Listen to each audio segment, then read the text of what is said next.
Tenemos que preguntarnos, ¿por qué sucedió esto? ¿Y cómo fueron las cosas?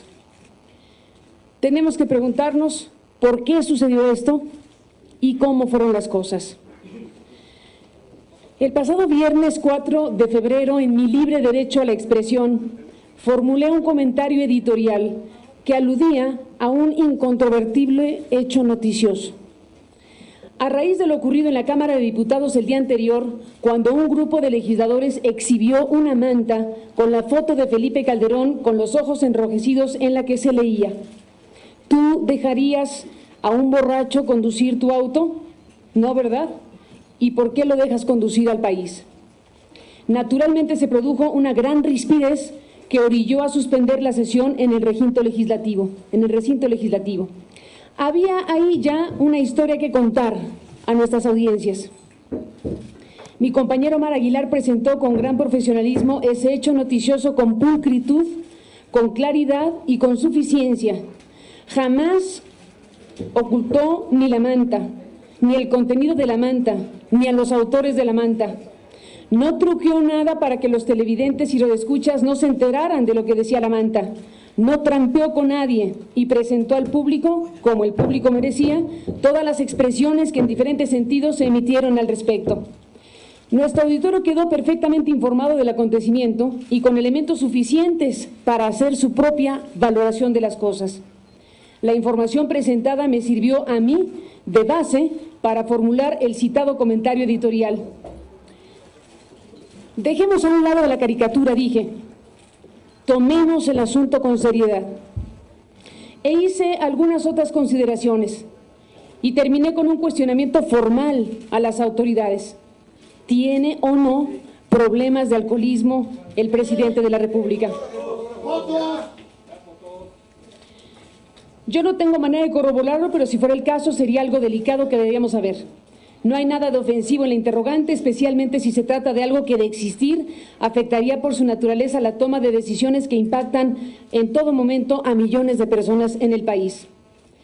El comentario editorial cerraba diciendo que el tema, y dada su exposición pública a través de la manta de los legisladores, merecía una respuesta seria, formal y oficial de la propia Presidencia de la República. La Presidencia no respondió a la periodista. De inmediato exigió a los dueños, que no a la periodista, una disculpa pública inmediata por la tremenda osadía.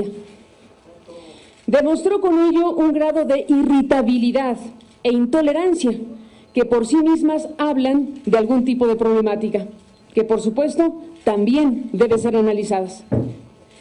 Reconozco que el cuestionamiento era duro, pero de ningún modo injurioso o difamatorio.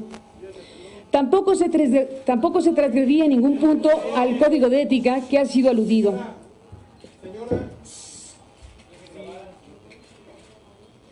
Era simple y llanamente la formulación de una pregunta válida, pregunta hecha por una periodista cuya intención quedaba perfectamente delimitada.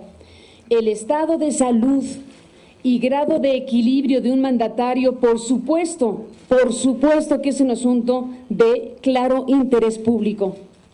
La sociedad mexicana tiene derecho a saber con certeza, sin ofensas, sin caricaturizaciones, sobre las condiciones de salud de quien ha tomado y seguirá tomando todos los días decisiones gravísimas que impactan sobre el destino de una nación.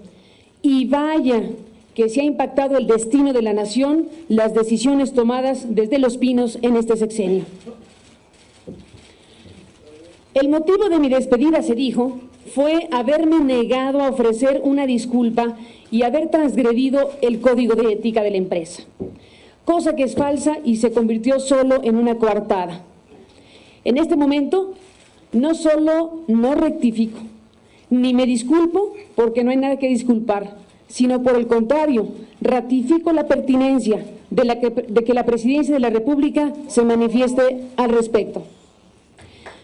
Lamento sí personalmente que el presidente y su familia se hayan sentido ofendidos por el cuestionamiento.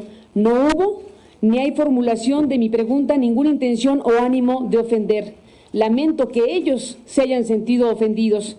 Es claro que así ocurrió, pero aún así la pregunta sigue vigente.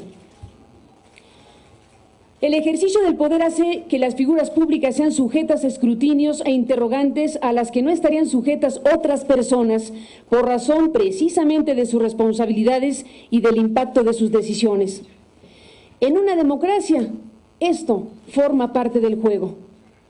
¿No tuvo Bill Clinton que hablar de semen depositado en el vestido azul de una muchacha ante una audiencia de millones de personas? ¿No acaso el estado de salud de Dilma Rousseff fue motivo de debate público antes de llegar a ser la presidenta que es? ¿Acaso no son las francachelas y excesos de Silvio Berlusconi materia de debate nacional? ¿Por qué en México los empresarios de los medios pueden ser sometidos a presiones indebidas para que silencien a los comunicadores? ¿Por qué la sociedad mexicana se tiene que conformar con una sola visión de las cosas? ¿Por qué fatalmente tenemos que vivir con la existencia de un duopolio televisivo que no solo envilece las pantallas con programas denigrantes y nocivos como los de reciente estreno, sino que es ya en sí mismo un poder que ha dañado la vida democrática nacional? ¿Por qué México está entrampado en una espiral de degradación e infamia sin que hagamos nada al respecto? ¿Por qué, como dicen los firmantes de una de las cartas de protesta publicadas en estos días, seguimos dejándonos conducir de esta manera al país? ¿Qué clase de democracia es esta? Que por un comentario editorial que irritó al gobernante, se le corta la cabeza a quien opinó. ¿Por qué desde el poder político pueden llevar las cosas al extremo, escalando el conflicto deliberadamente hasta lograr hacer las cosas imposibles, tanto al empresario como a la periodista, ocasionando la ruptura? La pregunta es, ¿cómo es que pudieron elevar desde Los Pinos el grado de exigencia, pidiendo casi la humillación por un hecho absolutamente sobredimensionado?